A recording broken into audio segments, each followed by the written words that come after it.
Here are the top stories for today, May 28, 2019. 16 cabinet members accompany President Duterte as he attends the Future of Asia Conference in Japan. The Canadian government is said to reship its exported garbage in Manila by May 30. Police retrieve about 40 blocks of cocaine off the waters of Sorsogon. A mobile app that teaches Kapampangan is launched in Pampanga.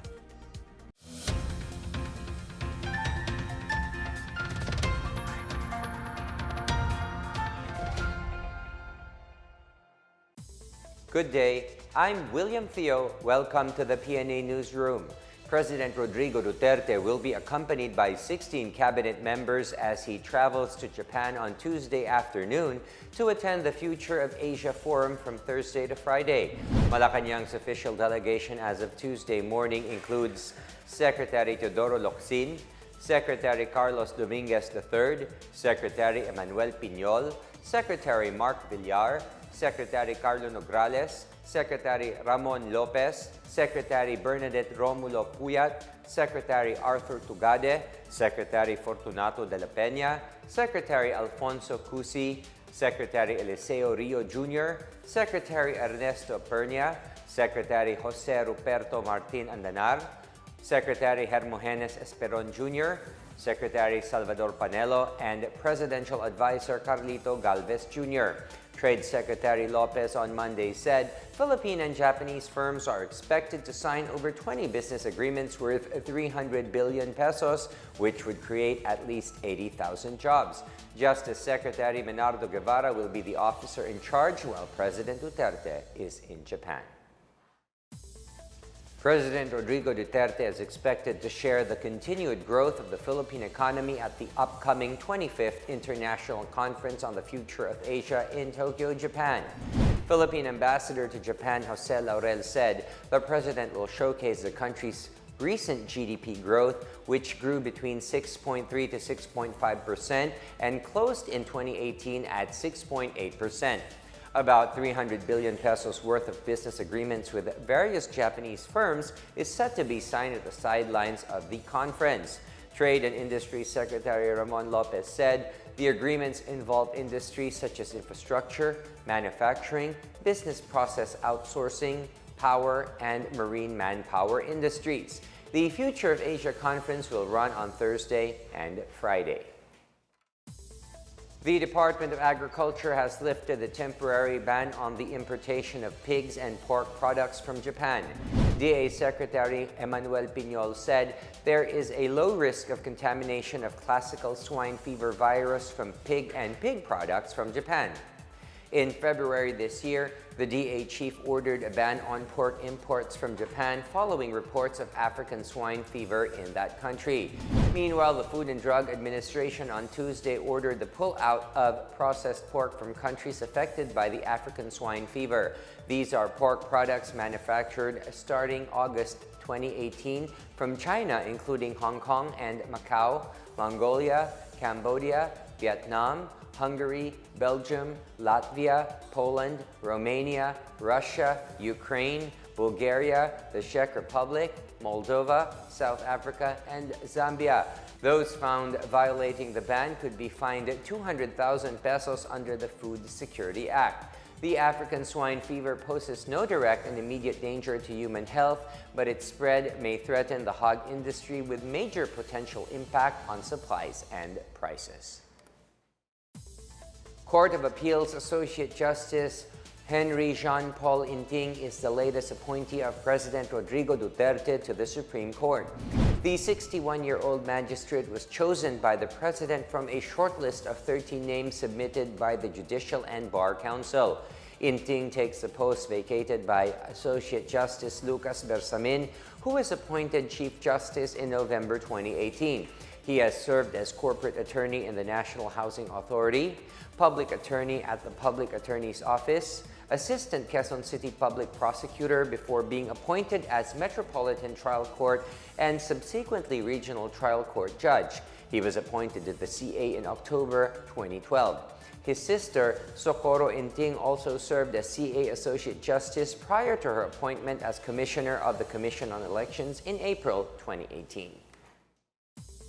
Chairs for left-handed students are now required at schools, and the group lobbies for the loading and unloading points for UV Express. More on these and other news around the metro from Miguel Hill. The Senate approved on Monday House Bill 8654, which will require educational institutions to provide classroom chairs especially designed for left-handed students. Under the bill, the left-handed armchairs provided must be equivalent to at least 10% of the student population. Senator Sani Angara said the bill aims to promote the equal development of students, including those who are left-handed. Meanwhile, the Lawyers for Commuters and Safety Protection urged the Land Transportation Franchising Regulatory Board to designate loading and unloading points for UV Express units to ensure ease of travel among passengers. This after the LTFRB directive limiting their operations on a point-to-point basis. The group said this will be a compromise solution for UV Express units, particularly in areas that have high passenger demand. In other news, local government units will release guidelines for imposing reasonable regulatory fees for government services. This was the subject of a joint memorandum circular by the Interior and Finance Departments in compliance with the Ease of Doing Business law. Among the charges collected by LGUs are business permit and mayor's permit fees, barangay clearances, permit to extract sand, gravel, and other quarry resources, and other public utility charges. For the PNA Newsroom, I am Miguel Hill. Still to come, the Canadian government is set to reship its exported garbage in Manila by May 30th. Police retrieve about 40 blocks of cocaine off the waters of Sorsogon. More on these when the PNA Newsroom continues.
The Department of Foreign Affairs says the shipment of garbage exported by Canada is expected to be shipped back by May 30th.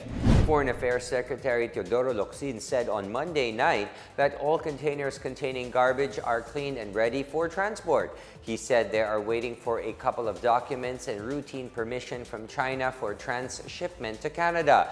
The containers of garbage mislabeled as recyclable plastics was exported from 2013 to 2014 by Canadian company Chronic Incorporated.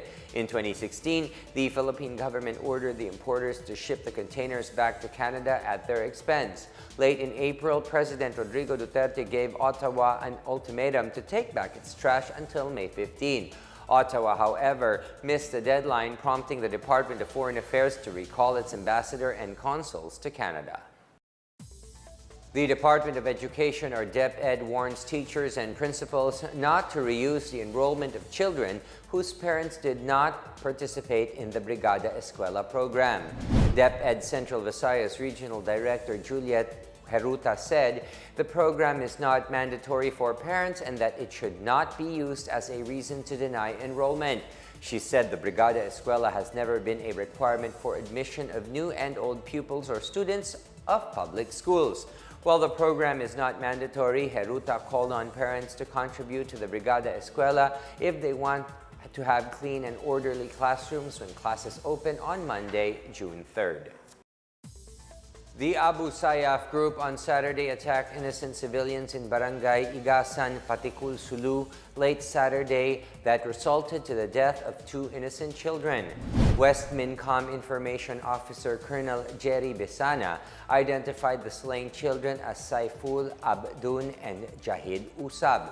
The firefight between the Army 6th Special Forces Battalion and the Abu Sayyaf group also resulted to the death of 6 bandits, while 15 others were wounded. The troops rescued 3 injured children who were caught in the crossfire and helped the residents escape the area.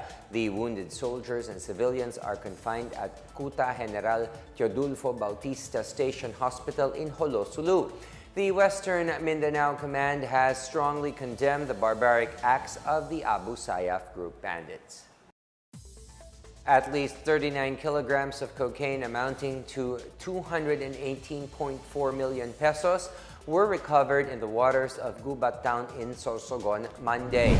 According to a report from the Philippine National Police, fishermen in the area discovered the suspected cocaine, which were placed inside 12 boxes of the coast of Barangay Bagkakay at about 12 noon today. The suspected illegal substance was turned over to the police crime laboratory for further testing. Cotabato City welcomes its first female police chief. Meanwhile, over 17 million pesos worth of smuggled imported cigarettes were intercepted in Zamboanga City. These and other news from the provinces from Miguel Hill. In Cotabato City, the first female graduate of the Philippine National Police Academy assumed office as the first city police director on Monday. Colonel Portia Manalad replaced Colonel Michael Lebanan as head of the Cotabato City Police Office.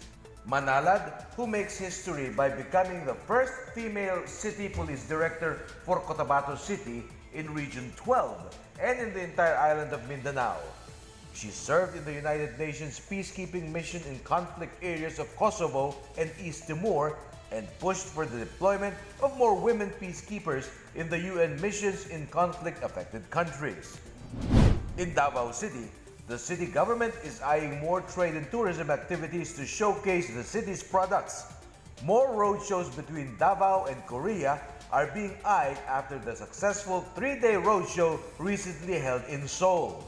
The city government previously held similar engagements in Japan, Malaysia, and Singapore. In Zamboanga City, the Bureau of Customs destroyed on Monday some 17.3 million pesos worth of smuggled imported cigarettes confiscated in the port city. The BOC said the destruction will serve as a warning to smugglers to stop their illegal activities. For the PNA Newsroom, I am Miguel Hill. Up next, the Bangko Sentral ng Pilipinas warns the public of the spread of fake banknotes. A mobile app that teaches Kapampangan is launched in Pampanga. The PNA Newsroom returns after these reminders.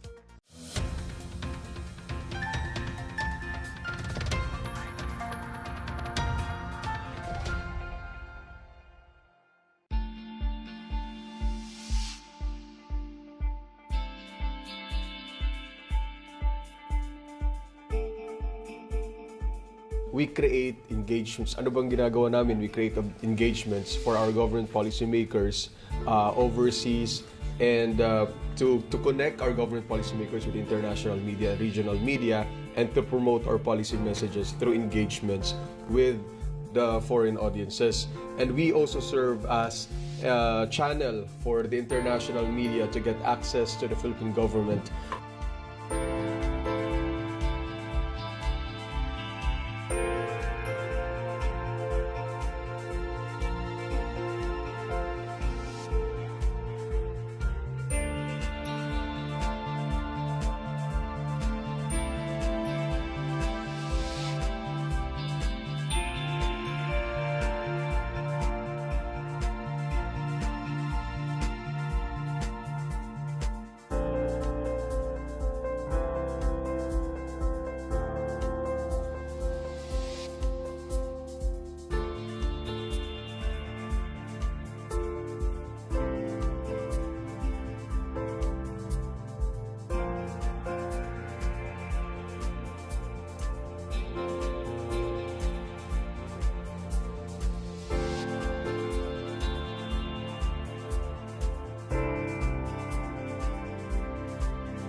we also support the achievement, not only of achievement of our of all our government policy goals and objectives, not only foreign policy, pati ho mga domestic policy goals natin, and we are and to advance our national interest by informing and working with the media. So the OGMA, or the Office of the Global Media Affairs, is also designed to respond to emerging crises, to stay ahead of the news cycle, and to ensure that the Philippines has a voice in international conversation directly connected to domestic and foreign policy efforts.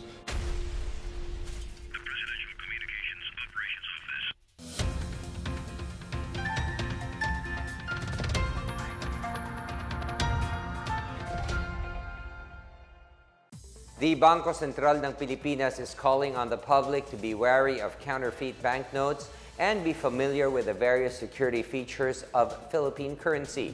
In a statement on Tuesday, the BSP advised the public to carefully feel, look, tilt their banknotes to check the identifiable security features, and even provided a detailed illustration to distinguish real currency from well-made fakes.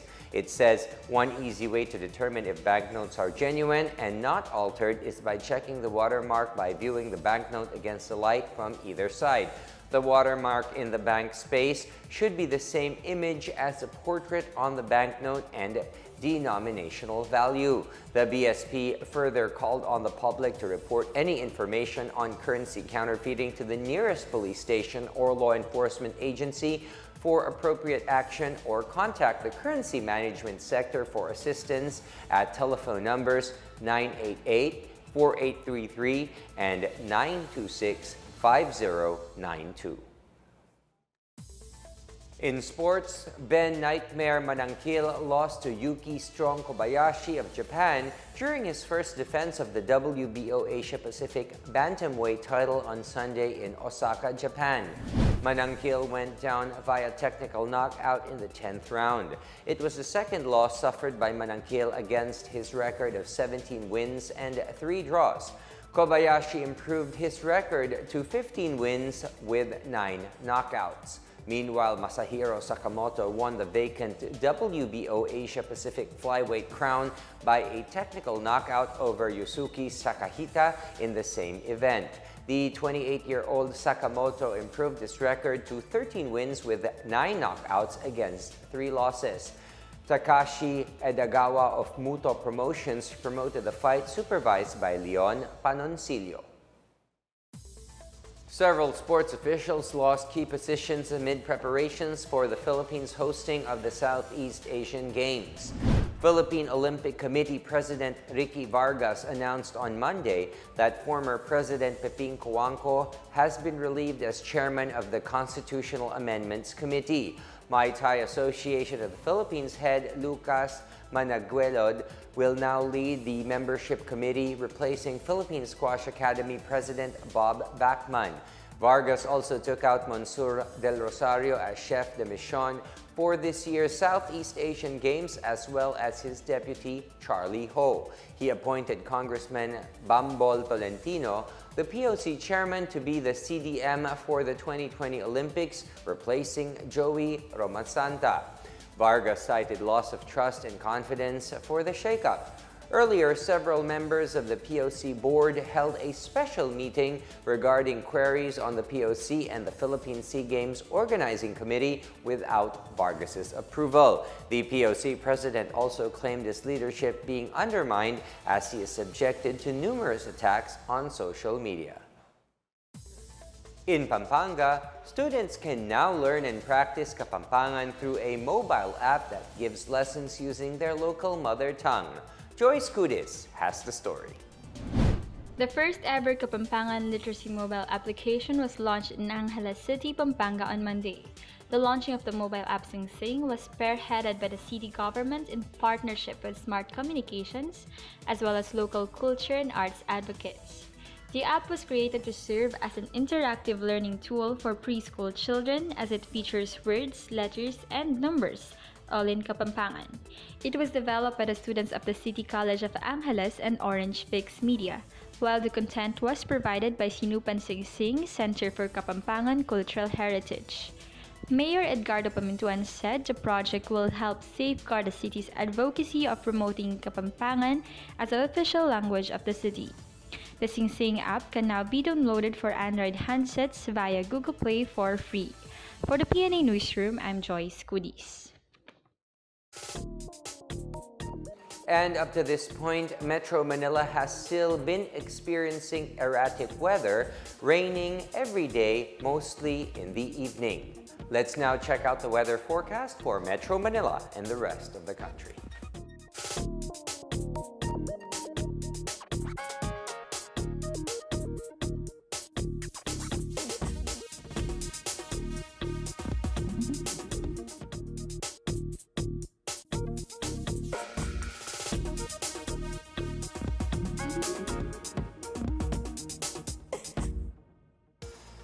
Here's another look at today's biggest stories.